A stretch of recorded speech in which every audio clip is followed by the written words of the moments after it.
Moi, je vois deux courants qui s'opposent un peu, ou du moins qui sont très très très différents dans l'orientation de cette profession. Il y en a un premier courant, et là c'est lié au fait que je suis dans un institut, c'est le client. Encore une fois, je reviens au client. C'est une excellente compréhension de la catégorie de produits dans lequel on évolue. Je pense qu'il va y avoir de plus en plus d'exigences, alors que nous travaillons sur un nombre de catégories énormes, de la part de nos clients, d'une très bonne compréhension de sa catégorie. Et autant on promeut le fait de pouvoir être assez polyvalent, d'intervenir dans plein de catégories, je pense que l'avenir, c'est le client et sa catégorie. Donc ça, c'est un premier courant que je sens, cette expertise catégorie, que je sens très, très, très, très, très nécessaire. Et puis il y a un deuxième courant qui n'a rien à voir avec celui-là, qui est l'expertise techno.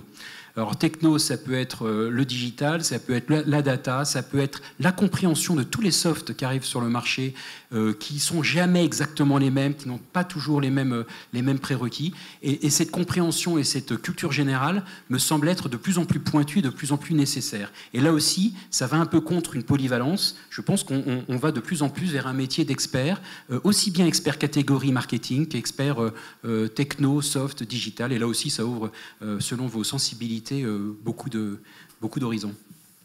En fait, il y a beaucoup de choses possibles et de plus en plus de liens et de liaisons avec d'autres sphères. C'est-à-dire, le marketing, ça fait un moment que effectivement les études sont en lien direct avec le marketing, mais il y a aussi la finance.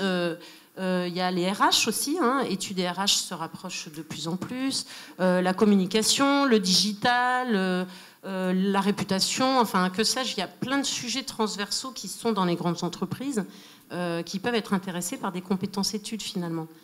C'est vrai qu'on parlait tout à l'heure de poste de data scientist, mais c'est une réalité, c'est quelque chose qui n'existait pas forcément il y a quelques années, c'est quelque chose qui est très demandé aujourd'hui, c'est, comme on disait aussi tout à l'heure, c'est comment gérer de la donnée en grande quantité et comment s'y retrouver et comment lui donner du sens. Donc ça, c'est des métiers aussi qui émergent dans les instituts.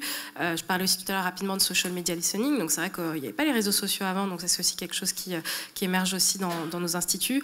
Après, moi je parlerai aussi de la dimension conseil, j'en parlerai pas aussi bien que les experts chez nous, c'est pas mon métier, mais c'est comment être impactant chez le client, comment apporter quelque chose qui va pouvoir l'aider dans sa stratégie, dans son business au quotidien. Et c'est vrai que le client, on y revient tout le temps, mais c'est un peu le cœur, quoi.